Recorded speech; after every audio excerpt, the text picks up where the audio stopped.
Hey everybody! In this video, we're going to talk about how you can finish fights faster, cleaner, safer, and with fewer risks to your health bar.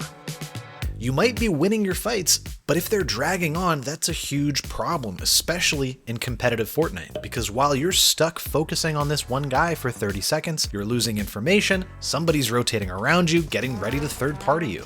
To fix that, we need to work on 5 habits to speed up your eliminations, without panicking or throwing your mechanics out the window. First up, you need to claim space before you shoot, and this one habit alone can end fights in seconds. Most players peek with their shotgun first, and then they start placing builds. That's backwards. In these examples, you can see that while I did shoot first and create a health advantage, I left my opponent with space to block me off and escape. So instead of always trying to deal damage first, try to walk into every fight like you're laying a trap. Place a floor, cone, walls, everything. Your job is to remove options from your opponent before the first shot is even fired. Every unclaimed building piece is a chance for your opponent to escape, or even worse, it's a chance for them to trap you inside their builds and get free damage on you. Nice! Here's a side-by-side. First, no builds, opponent edits out, resets, you chase, the fight drags on. Second, here's the build first approach. You trap the player, you control the pace, instant elimination. This doesn't just speed up your fights, it makes you take less damage while you're doing it. There are some great ways to piece control your opponents without ever giving them the chance to shoot you. This is one of the most underrated ways of doing that. When someone is right in front of your wall like this, you can get safe piece control with a peanut butter edit.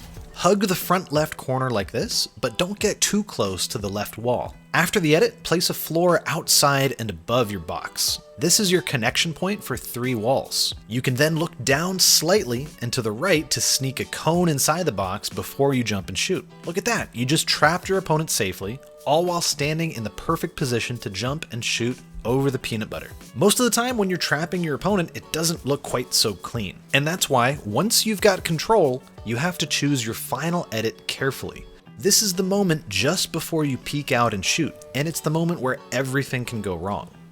The key here is this. This last edit you make before peeking shouldn't just be the fastest edit you can think of. And it also shouldn't be the edit that gives you the chance to peek first. You also have to make sure you're choosing the edit that limits the enemy player's option. Here's an example.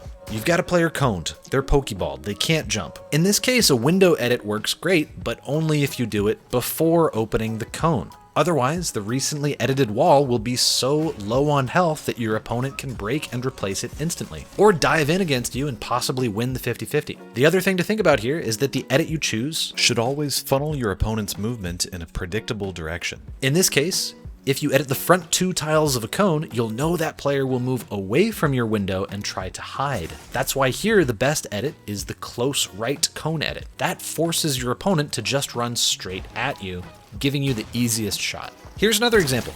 You've got a peanut butter edit with a ramp over the opponent. How do you edit that ramp? Most of you would edit like this or this. Both of these edits are wrong because they give your opponent the opportunity to hide from your peek, escape, break and replace the ramp or wall, and drag the fight out even longer. Sometimes you even end up juggling a player multiple times between these 2 half-ramp edits. The best edit is from the far right to the far left. With this edit, you can jump, shoot the player no matter how hard they try to hide. If the player ends up on top of the ramp, you can just jump and shoot them again as they try to get off the ramp. And like we talked about earlier, this ramp edit will also force your opponent to move how you want them to. It funnels their movement in a predictable way that you can take advantage of. And if they're under the ramp, they have 2 choices. They'll try to run inside your box or hide in this corner where you can't jump and shoot them. So if they're under the ramp, reset it after you jump and shoot, but don't reset your wall. From here, you can safely peek over the wall, get an idea of where the opponent is, and either make the same ramp edit to shoot them over the wall, or edit like this to give you a new right-hand peek advantage. A bigger edit is often the best choice as long as you have some way to keep yourself protected. For example, from behind a cone, you can make a window edit and peek from your cone. But in this case, you're giving your opponent the chance to aim at you and break the wall without moving their crosshair. Sometimes a player will spray your wall, get a shot off, deal some damage as the wall breaks, and also manage to take the wall from you. So instead of letting your opponents do 2 things at once, it's always better to force them to choose. And that's why in this situation, you can make a 6-tile edit that forces the player to either just focus on trading shots with you or look away from you to aim at the edited wall to try to take it. Either way, you get the advantage. An even better example of good wide edits happens when you have a player stuck under a ramp. In this situation, a window edit does give you a right-hand peek, but it also gives your opponent the chance to break and replace the wall that you just edited. Instead of making this window edit, you can guarantee an elimination by making this wider 3-tile edit. If you trapped the player under the ramp and you end up on the left side, you can continue moving left for a beautiful right-hand peek like this.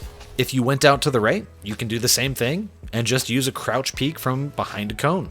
And now these edits are great for dealing damage without taking damage and making sure that your opponent's options are as limited as possible, but sometimes the best way to speed up a fight is to just end it. If you're already ahead on health and the fight is dragging, it's okay to take a wide 50-50 edit, as long as you know what you're doing. There are a bunch of situations where the best play might actually be to let your opponents shoot you first.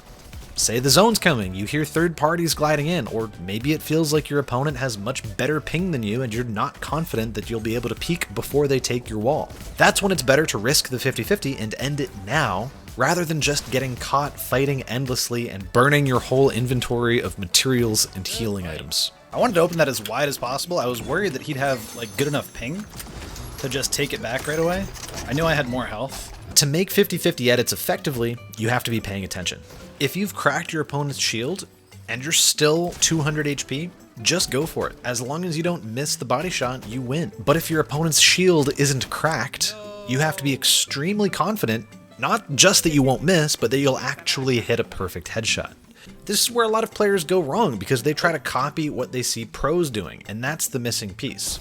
Pro players are just so much more experienced and have such good crosshair placement and raw aim, so their success rate with wide edits is a lot higher than yours. A less experienced player really shouldn't be doing this. But don't worry, you'll get much more practice and you'll reach that level of aiming ability much sooner by practicing safer plays, because you'll be getting more eliminations and getting into the next fight sooner. All of these same rules apply even in situations where you don't own the wall in front of you. When you've cracked your opponent's shield, they're going to run away to box up. In this case, if you still have shields, it's go time. Just dive in, sprint, slide, phase through the top, ramp phase from the side, do whatever it takes to get in. You're not trying to play clean edits anymore. You're trying to trade because you'll win the trade. And when you commit fully to phasing into a box, your opponent will panic. They'll miss their shot, they'll panic build. As long as you have a handle on timings and movement, you'll either win the trade or at least deal damage without getting trapped yourself. There used to be a bunch of ways to phase through walls, but now it's pretty simple. And you can do any phase without building anything to set up. Let's look at wall phasing first, because that's the hardest. You can dive through turbo build every time if you just get the wall down to 75 HP. Run at it, jump, swing your pickaxe. If you time this right, the wall breaks just as your head bounces into this top corner where the ramp touches the wall. Getting perfectly snug into that wedge is what boosts you through the next wall and into your opponent's box. That's the most consistent way to phase through a wall, but it's also telegraphed. When your opponent sees that ramp, they have some notion of what play you're going for. In this case, you don't actually need the ramp. You can jump with just your pickaxe, or even just run. These strategies are harder, but they can be consistent with practice. The most consistent phase without setup is definitely the sprinting slide phase, just because you're moving so fast, and you'll want to do this with a weapon, ideally one that does a lot of build damage. That way your opponent might not realize what you're trying to do until it's too late. Once you're inside the box, your opponent might try to protect with an edited cone or ramp, and you can phase through that too if a player is holding a ramp against you. All you have to do is get the ramp low again, crouch into the bottom of it, into this corner where the ramp meets the floor, and as you break the ramp, stand up at that same moment. You can actually do this the same way, getting through floors and cones from above or below, using that same wedge of the cone or ramp to squish yourself into this wedge position and stand up at the last second. You can also phase into a box from above by jumping and breaking a floor at the perfect moment. But again, you should only use these phasing strategies when you have a clear mechanical advantage or a clear health advantage. Don't dive into a duos box while they're both staring at you with purple pumps. That's just bad math on your part. And I want to pause here to make sure we clear up any miscommunication. Diving into boxes can be an effective strategy. Making huge over-peaked edits can also be the best play in some cases. But most of you watching probably have a teammate who loses every fight by making terrible overexposed edits every time.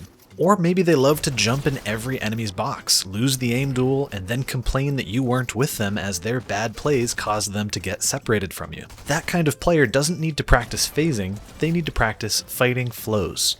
Everything we've talked about so far is incredibly important if you're trying to figure out how to finish your fights faster, but the best possible way to finish fights faster is to commit a few strategies to muscle memory. The best fighters in Fortnite don't make stuff up as they go, they follow flows. These fighting flows are just small decision trees that they've repeated 100 times. Fights don't need to be freestyle. You can't win if you are constantly improvising. You can literally script your fights. For example, pressuring from a diagonal, build a box, stand on a cone, get a ramp outside, wait for the peanut butter edit, slide into the back left corner, counter peek with a right hand peek, take the player's wall, slide a cone in, make a wide edit, shoot, reset, make a new ramp edit, rinse, repeat. There are a lot of possible positions that you can be fighting from on Fortnite's building grid, but you can use a pretty small handful of fighting flows to accomplish any fighting goal. And once you've practiced these enough, you'll fly through your fights, all while your opponent is still thinking. And the benefit here is that you are not reacting, you're just doing. Anytime you have to react, you're wasting 200 milliseconds. If your opponent makes just 5 plays against you and forces you to react 5 times, you've already lost a whole second. And losing control of the pacing of a fight is a good indicator that you're about to get eliminated, or that the fight will last a lot longer than it needs to. I really like practicing a couple of different flows in Raiders Mechanics Practice Map version 5. Scenario number 21 is great for practicing this flow that we already talked about. Set up on the diagonal, take the wall with your pickaxe, slide a cone inside as you do. Make a big edit, shoot, reset your ramp, follow up with a ramp edit. I'm a big fan of this setup because it keeps you safe and even gives you a chance to phase through your opponent's wall using the same ramp you were using to protect yourself. On this map, Scenario 2 is great for simple piece control. One thing to keep in mind here is that after trapping your opponent, you should still try to box yourself before shooting. In this case, for example, if I don't place walls around myself, my opponent might be able to run toward me and then escape before I get the elimination. Or I might get shot by another player. While you're practicing here, you'll need to make sure you don't forget any of the 5 habits that will help you finish fights faster. So remember, trap the enemy before you shoot. Make the edit that limits your enemy's movement. Take wide edits with purpose. Don't panic. Dive inside a box if you have the advantage. And finally, practice fighting flows so you never lose time hesitating and improvising. You absolutely do not need to be flashy to fight fast. You need control, structure, and smart plays. If you want help identifying your slow habits and replacing them with better ones, I can help with that. Make sure you check out the link in the video description if you're interested in private, one-on-one, or group coaching sessions. And if you're interested in learning more about fighting flows, you should check out my last video to learn all about playing from low ground. Make sure you like and subscribe so you don't miss out on new educational videos. And if you have questions, feel free to ask in the comments, or better yet, follow my Twitch channel so you can ask me questions live. I'm always doing demonstrations for viewers. Thank you guys for watching, have fun practicing, and I'll see you in the next one. Wow. Eso es, Gabriel. Somos monstruos. ¡Qué monstruo! No, tú eres el monstruo. Power Rangers.